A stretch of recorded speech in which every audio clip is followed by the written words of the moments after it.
just, to sort of further emphasize the point, what's different about this women's economic leadership approach to how we've been working previously? Obviously, Oxfam has a very long-standing commitment to gender equality and also has worked for a long time on gender within its livelihoods work.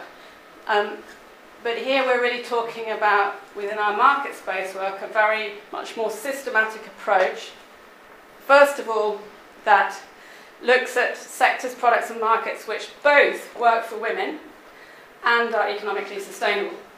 So, for example, I worked for a long time in the cotton sector in West Africa, and in Mali in particular, which is a sector which is very heavily dominated by men, although women contribute a lot of unpaid family labour.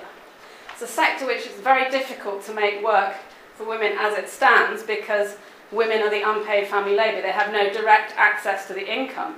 But what the programme there has done is really started to promote organic cotton production, which has a very different set of requirements, and because it doesn't need upfront credit, women can engage more directly as producers.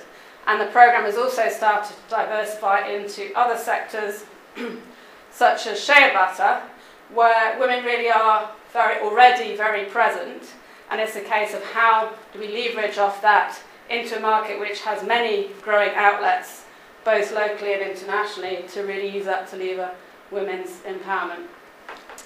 Focusing on opportunities for change in gender roles and how change happens, rather than focusing on the long list of everything we need to do about gender, which is sometimes what we tend to do when we start trying to think about gender in our programme work. So, for example, in the Philippines, the programme is working in the moringa sector. Many of you will know that the Philippines is quite a challenging country when it comes to gender equality, because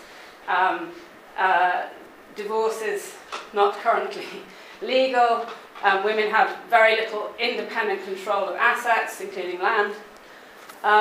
So, when they started looking at the moringa sector and how can we promote livelihoods through moringa, well, we have to address women's land rights, and we have to address the divorce laws, and we have to, and it becomes this sort of insurmountable kind of list of things which we can't actually immediately shift. And so what it's about is really looking for the opportunity to start levering change.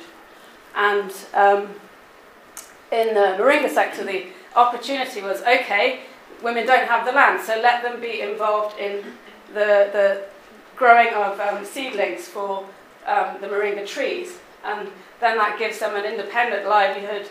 It enables them to start building up their own capacities. That will have longer term impacts. Opportunity for change and how change happens, rather than the long list of barriers that will just make us all want to curl up and cry and go home.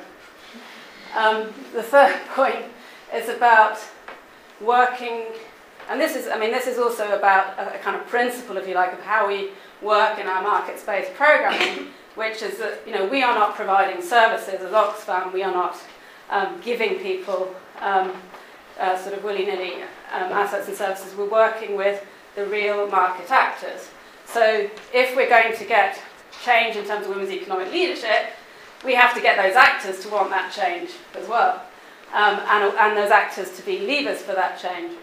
So, for example, in the one of the many brilliant EDP projects in Colombia,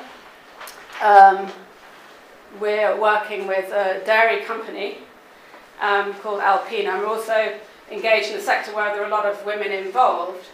And so what the staff have done and the programme have done there is undertake some research and analysis jointly with other market stakeholders to really show what women's role is and how improving the support to women, improving their training, positioning them in terms of improving quality will have a wider benefit for the overall sector. And so it's actually getting companies to understand that it's of benefit not only in terms of delivering to women, but also delivering to their own business models. I'm not going to go through every one of these, but for each one of these we can bring some examples of how we're much more systematic and thorough about this approach